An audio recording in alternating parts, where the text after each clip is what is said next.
Hi everyone, I'm Cassandra Hill and we are doing the motor systems. I'm Andrew Johnstone. And I'm Nicholas Linville. Okay, to start, the human brain's motor system is comprised of two components that work together to control motor functions in the body. These are the pyramidal and the extrapyramidal motor systems, and these work in tandem to control both voluntary and involuntary movements of the face and body. Our group will be analyzing comparisons of gross anatomy, comparative anatomy, and clinical cases of the various motor systems in order to garner a better understanding of their functions and how they overlap. So to start with the pyramidal systems, the human brain has pyramidal tracts, and these are one of the main pathways in which signals are carried to control voluntary movements. These tracts are a part of the upper motor neuron system and divide into two different tracts, the corticobulbar and the corticospinal tracts. The corticobulbar tract sends impulses from the brain to the cranial nerves, which allows for the control of motor functions of the face, while the corticospinal tract sends impulses from the brain to the spinal cord and conducts motor functions of the limbs and trunk. The corticospinal tract has numerous starting connections, with 60% of its fibers arising from the primary motor area, the premotor area, and the supplementary motor area. From here, it descends through the corona radiata, internal capsule, cerebral peduncles, pons, and then the upper medulla, and this pathway is demonstrated in Figure 1. Once it reaches the lower medulla, 80 to 90% of the fibers cross over at the pyramidal decussation to form a branch known as the lateral corticospinal tract, which then terminates at all levels of the spinal cord and controls the extremities. The other 10 to 15% of fibers that did not cross over at the pyramid will continue uncrossed as the other branch, the anterior corticospinal tract. This tract is responsible for controlling proximal muscles like the trunk. The pyramid is a landmark for lesion symptoms. Lesions above this area will cause contralateral issues, while lesions below it will cause ipsilateral deficits. The corticobulbar tract synapses on the cranial nerves of the brain, which means it controls face, head, and neck movements. It begins in the primary motor cortex of the frontal lobe and descends through the corona radiata and the internal capsule, and then it synapses on the lower motor neurons of the cranial nerves. It does bilateral innervation for all cranial nerves besides cranial nerves 7 and 12, so lesions need to be on both sides of the tract in order for symptoms to appear. Lesions for cranial nerves 7 and 12 unilaterally will cause contralateral deficits. Moving on to the extrapyramidal system, this is comprised of the basal ganglia and the red nucleus. The basal ganglia is a reference to a group of subcortical nuclei that are embedded deep in the hemispheres and that have motor control functions. These nuclei can be categorized as input, output, or intrinsic nuclei, and some of these can be seen in Figure 2. The input nuclei include the striatum, and they are responsible for receiving information, while the output nuclei include the internal segment of the globus pallidus and the substantia nigra reticular, and these are responsible for sending information from the basal ganglia to the thalamus. The intrinsic nuclei include the external segment of the globus pallidus, the subthalamic nuclei, and the substantia nigra compact, and these are involved in relay of information. For appropriate functioning of the basal ganglia, dopamine is required and is released at the input nuclei level, and dysfunction of dopamine is associated with basal ganglia movement disorders such as Parkinson's. The other segment of the extrapyramidal system is the red nucleus, which is located in the ventral midbrain of the brainstem. This can be separated into two sections, the parvocellular red nucleus, which is more caudal, and the magnocellular red nucleus, which is the more rostral section, and both are named after layers of the lateral geniculate nuclei. The magnocellular portion possesses unique neuronal pathways in mammals, but is largely rudimentary in humans, and this is likely due to the development of the corticospinal tract or the pyramidal system, while the parvocellular portion provides connections between the motor cortices and inputs directly to the inferior olivary nucleus. And I will now pass it over to Andrew with comparative anatomy. For starters, we'll be comparing the laryngeal motor pathways between macaques and humans. In humans, the laryngeal motor pathway travels from the primary motor cortex down to the reticular formation and the nucleus ambiguous simultaneously, and then onto the laryngeal muscles. In the macaques, the laryngeal motor nuclear pathway travels from the premotor cortex to the reticular formation to the nucleus ambiguous and then to the laryngeal muscles. Um, there are many subtle differences between the human and macaque laryngeal motor pathways that may indicate why humans and macaques vocalize so differently. The human LMP is denser and more refined, which may indicate why humans are capable of such fine vocal manipulation, while the macaque LMP has greater innervation within the anterior cingulate gyrus, which could indicate a predisposition for voluntary control of genetic memory calls. In the red nucleus, we'll be comparing humans, cats, elephants, and whales, and you can see that in the image on the left. The mammalian brain possesses the two long descending systems, which are the pyramidal tract, and then the more ancient tracts, the interstitial tectovestibulo and rubrospinal tracts. The pyramidal tract is used for complex and fine motor movements, which the comparatively older tracts are incapable of performing due to their limitation that they can only innervate large swaths of muscle. The red nucleus can be split into two sections, the magnocellular red nucleus and the parvocellular red nucleus. The MNR is largely present in lower mammals and is thought to function similarly to the primate pyramidal tract, while the PNR is more emphasized in humans, and its function is currently not well understood. It's thought to assist in complex control of some advanced movements. All of these comparable motor areas control fine movements, such as finger movements in humans, trunk movements in elephants, and flipper movements in whales. Moving on, we'll be examining Parkinson's disease in rhesus and squirrel monkeys.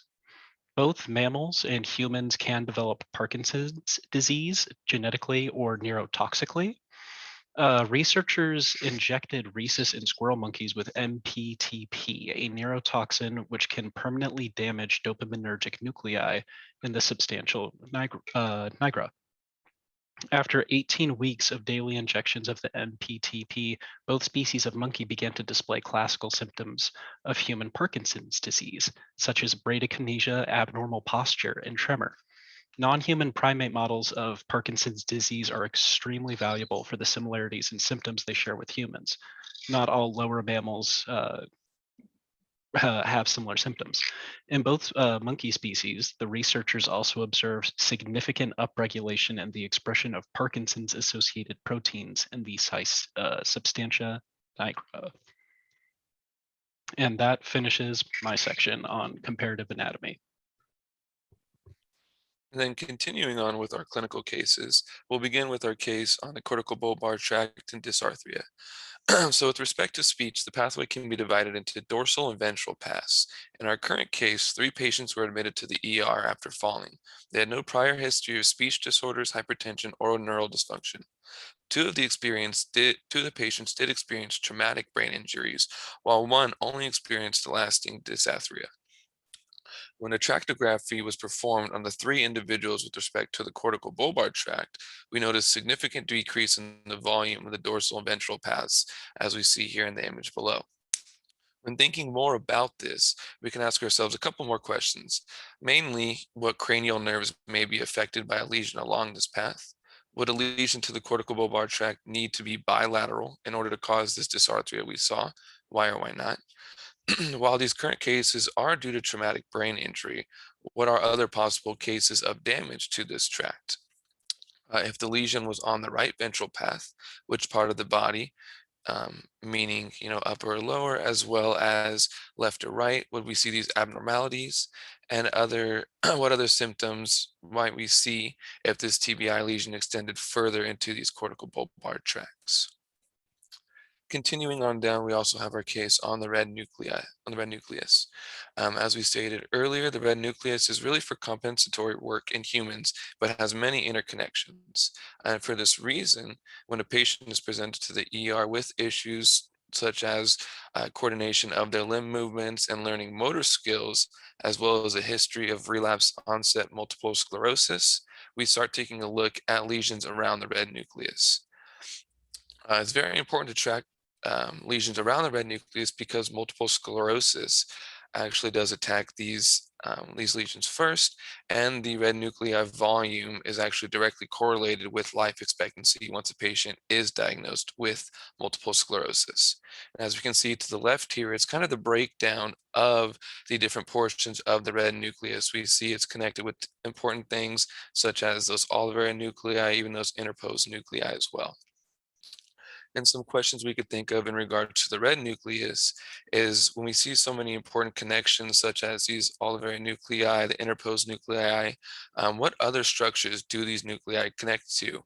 And what other coordination and limb movements might be impaired? When looking at these other structures that might be connected to these nuclei, what hemispheres are really going to be important when we're talking about limb coordination? Um, when reference to these limb coordinations, we do note two different types of ataxia. A lot of times when we're talking about these types of nuclei, we can take a look at what are these two different types of nuclei. When different hemispheres are injured, when lesions occur in different parts of hemispheres, where are these going to actually occur, and what type of ataxia are these going to create? Based on our MRI, if we get infarcts in the parvocellular region of the RN, the red nucleus, which pathway would we expect to be damaged? Which functions do we expect to be impaired? And finally, with a disease such as multiple sclerosis, why do we see symptoms so widespread? Further on down, we look at Parkinson's more in humans. So when we look at Parkinson's, there's a very eerie prognosis around it. So when patients present to their doctor with mild but worsening smell symptoms over the last couple of months, maybe no cold or flu-like symptoms, no neurological history, no history of hypertension, no history of any sort of damage in that matter, the doctors may actually send them in for an MRI. And in this case, what they did to search for olfactory function was they took a look at different functionings in the brain, and we saw that the patient that had the worsening smell was actually using their amygdala to smell, which is a secondary olfactory region instead of their primary olfactory region. This is actually an initial indicator of Parkinson's that precedes physical symptoms by multiple years and is really helpful to use in diagnosis and treatment of Parkinson's. Some more questions to think about when we look at Parkinson's are, where do these dopaminergic neurons originate in Parkinson's, and where is their connectivity throughout the brain? What are some different pathways that are important in motor control that Parkinson's disease affects? And there's two specifically that we really want to look at. How does Parkinson's affect these areas? What specific portions is it affecting? We do know of some surgical treatments in regards to Parkinson's. Why are these treatments considered temporary and not long-term and long-lasting effects? And finally, we also know about medication treatment with Parkinson's, such as levodopa. What are some common side effects when we're using levodopa, and why do we really see these sort of side effects? And then finally, with our last clinical case, it's going to be on the corticospinal tract and differential finger impairment. So these patients presented to the ER after having minor infarcts. Their ages ranged from 49 to 72, and they performed a clinical test for light touch sensation as well as cognitive functions just to make sure everything was intact besides their corticospinal tract. When we did undergo MRIs, as we said earlier, we did note that there was upper and lower corticospinal tract injuries that resulted in contra and ipsilateral damage to their hands and their fingers.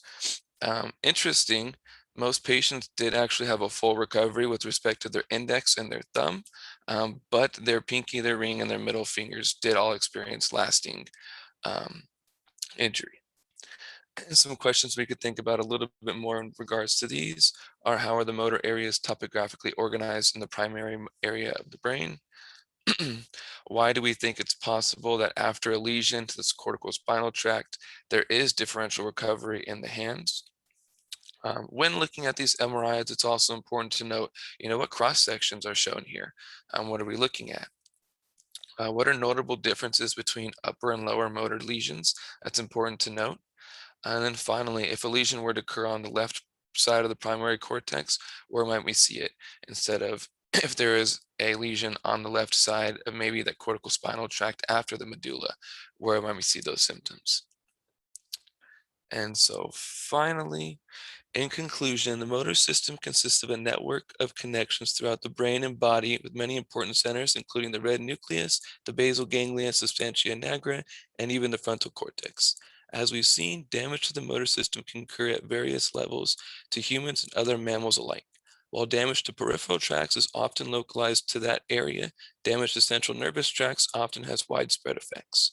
These effects range from impairment of senses via alterations in neurochemistry to the inability to create coherent language due to abnormal functionings in the cortical bulbar tract.